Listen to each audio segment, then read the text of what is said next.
¿Alguna vez te has despertado sintiendo que tu vida ya no te pertenece? Que eres la mamá de, la esposa de, la que mantiene la casa en orden, pero que tú, la mujer que soñaba con mundos lejanos, se ha quedado estancada en un pueblo llamado rutina. Hoy vamos a hablar de Francesca Johansson en Los Puentes de Madison, pero no desde el romance idealizado que nos vendió Hollywood. Vamos a hablar de la Francesca que se sentía un fracaso antes de conocer a Robert, de esa vulnerabilidad tan cruda que sentimos cuando la vida se nos vuelve gris y aceptamos cualquier migaja de emoción solo por sentirnos vivas una vez más. Porque cuidado, si no cuidamos nuestra salud emocional y nuestros sueños antes de construir una familia, el peso de lo que pudo ser nos puede llevar a lugares que jamás imaginamos. Quédate, porque lo que le pasó a Francesca en Iowa nos está pasando a muchas de nosotras hoy mismo en silencio. Creo que muchas personas ven esta película solamente como una historia de infidelidad. No vengo a justificar nada, pero es que siento que en realidad habla de algo mucho más triste. Porque Francesca no era una mujer mala, y tampoco parecía ser una mujer que odiara a su familia. De hecho, creo que parte de lo doloroso de la película es que sí los amaba, pero también era una mujer que llevaba años desapareciendo dentro de su propia vida. Hablamos de alguien que venía de un pequeño pueblo de Italia soñando con una vida distinta. Probablemente pensó que al llegar a Estados Unidos encontraría libertad, nuevas experiencias, una vida más grande. Y termina atrapada en Iowa, en una rutina silenciosa, en una vida donde todos necesitaban algo de ella, menos preguntarle quién era ella realmente, porque poco a poco Francesca deja de ser Francesca. A veces pensamos que el fracaso es algo estrepitoso, pero para ella el fracaso fue silencioso. Fue el goteo constante de los días iguales, preparar el desayuno, limpiar la casa, esperar a que el esposo y los hijos regresen. Como madres, esto nos pasa sin dudar, y dime tú si no es cierto. Entramos en un modo de servicio donde nuestra identidad se diluye en las necesidades de los demás. Francesca se sentía estancada, y cuando estás en este estado de vulnerabilidad emocional, donde sientes que ya es demasiado tarde, tu percepción del mundo cambia. Francesca estaba tan hambrienta de ser vista, de ser tratada como algo más que la madre de o la esposa de, que cuando Robert aparece, ella no ve solo un hombre, ve la posibilidad de recuperar algo de vida. Lo que somos capaces de hacer y aceptar en este estado de vulnerabilidad es impresionante, y no es algo que solo le pasa a las mujeres, también le puede pasar a los hombres. Ella atesoró lo que sucedió después no solo como una aventura, sino como el combustible que le daría fuerzas para seguir en esta vida que, aunque amaba por su familia, la hacía sentir muerta por dentro de alguna manera. Se quedó por responsabilidad, sí, pero sobrevivió gracias a ese secreto que le recordó que seguía viva, o al menos lo que se sintió estar viva durante unos momentos. Creo que eso es muy importante para entender por qué pasó lo que pasó esos 4 días. No para justificarlo, sino para entender qué estaba pasando dentro de ella. Porque siento que la película nunca intenta decirnos lo que hizo estuvo bien. Más bien intenta preguntarnos, ¿qué pasa cuando una persona pasó tantos años sintiendo que su vida ya no le pertenece? Y creo que eso es exactamente lo que le ocurre a Francesca. Ella ya sentía y sabía que toda su vida estaba decidida. Todo lo que había querido alguna vez ya había quedado atrás. Y entonces aparece Robert. Pero lo interesante es que Robert no llega solamente como otro hombre. Llega como alguien que vuelve a verla. Alguien que le pregunta qué piensa, qué siente, qué soñaba, alguien que la escucha de verdad. Y después de tantos años viviendo para todos los demás, creo que eso la rompe emocionalmente, porque por primera vez en mucho tiempo vuelve a sentirse viva. Creo que aquí está la parte más triste. Yo no siento que Francesca quisiera destruir a su familia, ni siquiera parece que quisiera escapar desde el inicio.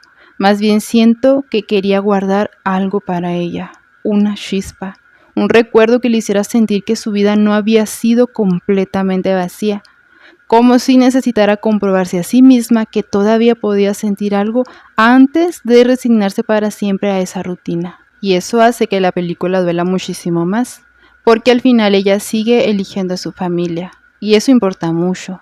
Si la película quisiera romantizar todo, Francesca simplemente se habría ido, pero no lo hace, porque ama a sus hijos, porque ama incluso la vida que construyó, aunque esa vida la esté apagando lentamente. Y ahí está la tragedia real del personaje, porque Francesca queda atrapada entre dos dolores: irse y destruir a las personas que ama, o quedarse y renunciar otra vez a sí misma. Y creo que por eso la escena de la lluvia es tan devastadora, porque ahí entendemos que ella ya tomó una decisión, y no solamente está dejando ir a Robert, también está enterrando la única parte de ella que todavía sentía libertad. Y honestamente, creo que eso es lo que hace tan humana a esta película. No intenta mostrarnos personas perfectas, nos muestra a una mujer agotada emocionalmente, tratando de sobrevivir a una vida donde llevaba años sintiendo que ya no existía como persona.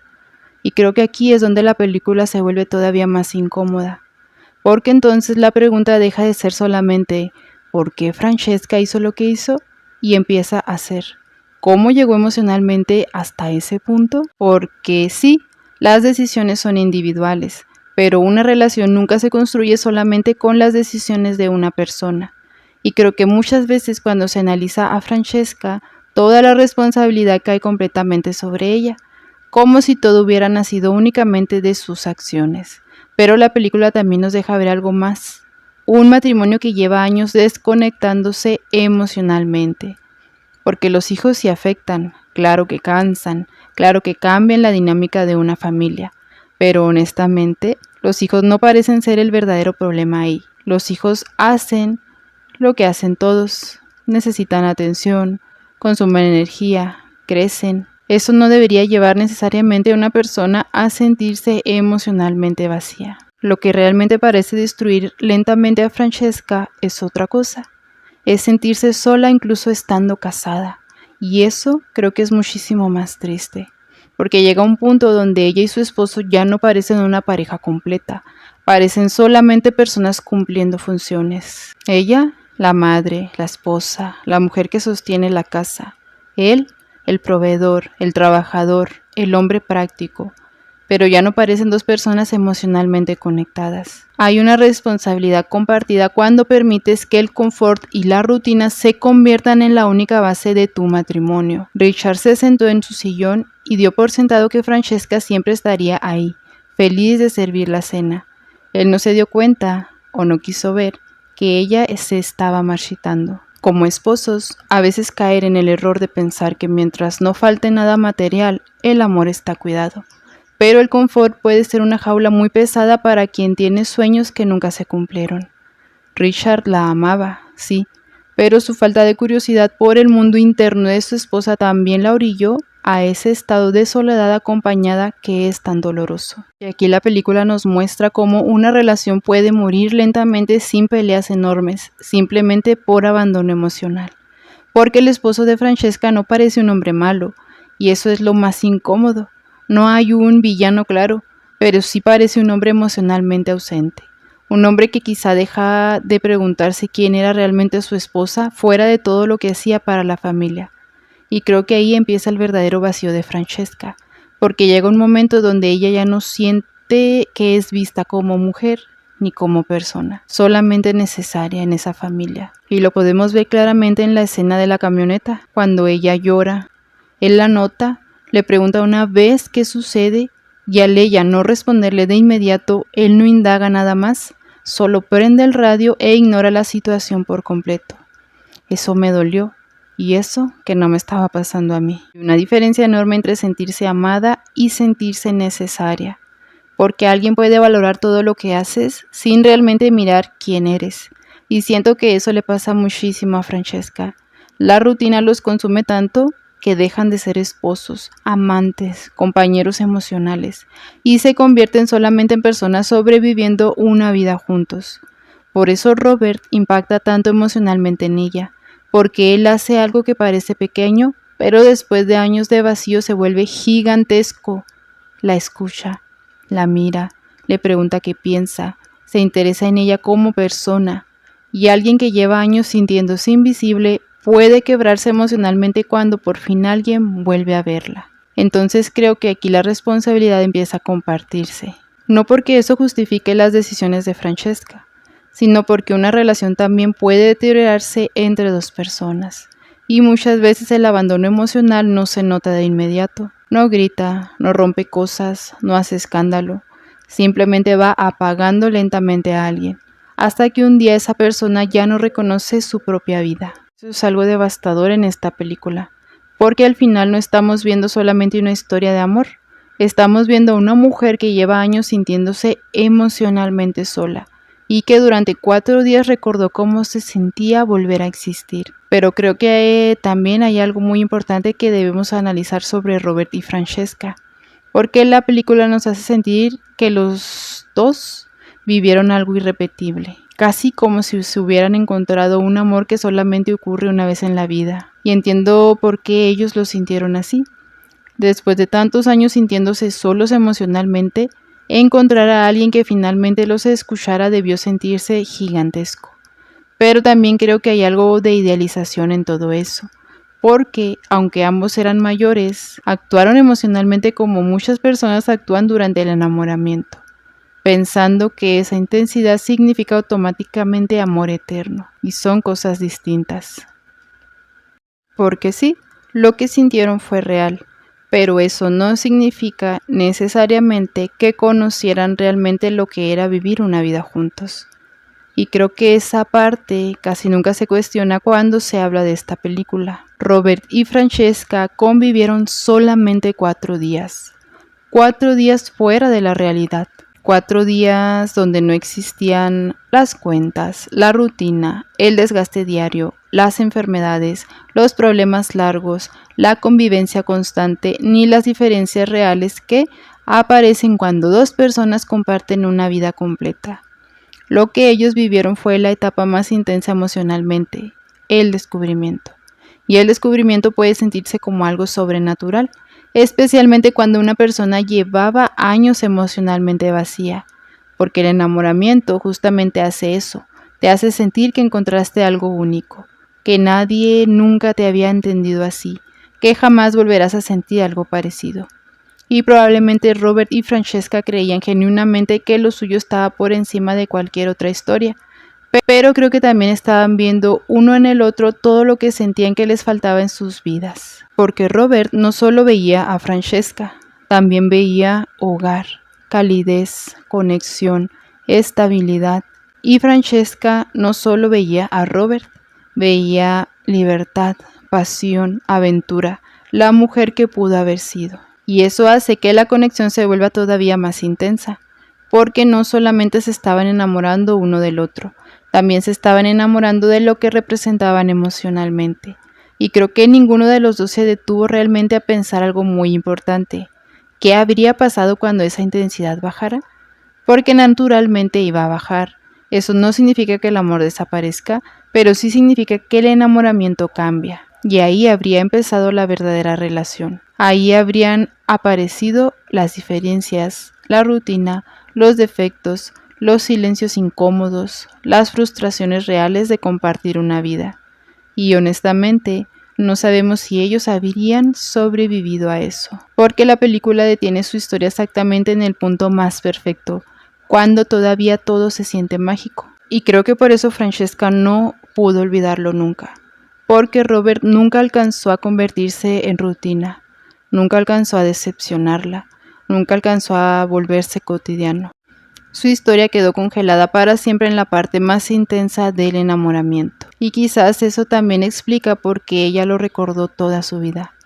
No solamente porque amó a Robert, sino porque nunca tuvo que enfrentarse al desgaste real de vivir con él. Robert le pide a Francesca que se suba a su camioneta y se vaya con él, pero lo hace sin medir las consecuencias. Le pide que abandone su historia, a sus hijos, su sentido de la responsabilidad, sin ofrecerle un plan real que respete su complejidad. Pero si de verdad era algo tan único, especial e irrepetible, ¿por qué no le pidió que se separara de forma honesta? ¿Por qué no planteó un cambio donde ella no tuviera que elegir entre ser madre o ser mujer? Robert la orilla a una decisión traumática bajo la lluvia porque él no entiende el peso de los lazos que ella ha construido. Para él es fácil huir. Para ella, huir significa dejar de ser quien es para sus hijos. Robert le ofrece pasión, pero también le exige un sacrificio que quizás él, en su soledad elegida, no alcanza a comprender. Francesca se queda. Su sentido de la responsabilidad y el amor por sus hijos fueron más fuertes que su deseo de aventura, pero no se queda igual. Se queda con un secreto, con un tesoro emocional que ella misma fabricó en esos 4 días. Ese romance no fue solo una traición a Richard, fue el acto de rebeldía de una mujer que se negaba a morir en la rutina. Fue lo que le dio la esperanza o la fuerza para seguir siendo la madre y la esposa que Iowa esperaba que fuera, pero con el corazón puesto en un lugar donde ella sí fue libre. Al final, la historia de Francesca y Robert no es solo un drama romántico, es una advertencia silenciosa para todos nosotros. Primero, nos recuerda que el amor no se cuida solo con presencia física o estabilidad económica. A Richard no le faltaba amor, le faltaba curiosidad. Debemos cuidar a nuestra pareja emocionalmente, seguir viéndola a pesar de los años, porque cuando dejamos de nutrir el mundo interno del otro, estamos abriendo una grieta por donde cualquier chispa externa puede entrar. La soledad acompañada es el terreno más fértil para que ocurra lo inesperado. Y lo segundo, y quizá lo más importante, necesitamos luchar por cumplir nuestros sueños antes de formar una familia o de aceptar compromisos que no nos convencen del todo. Porque cuando sacrificamos nuestra esencia por encajar en una estructura que nos queda pequeña, cargaremos con el peso de esas consecuencias el resto de nuestra vida. Si no nos sentimos plenas, podemos llegar a hacer cosas que jamás imaginamos, simplemente por la desesperación de sentir que todavía estamos vivas. No esperes a estar en un puente de Madison para darte cuenta de que tu vida te pertenece. Hazlo ahora, antes de que el costo de ser tú misma signifique tener que abandonar todo lo que has construido. ¿Ustedes creen que es posible recuperar los sueños cuando ya se tiene una familia o sienten que, como Francesca, a veces ya es demasiado tarde? Te leo en los comentarios y gracias por llegar hasta aquí. Si quieres más análisis como este, no olvides suscribirte y darle me gusta. Te mando un fuerte abrazo y nos vemos en el próximo video.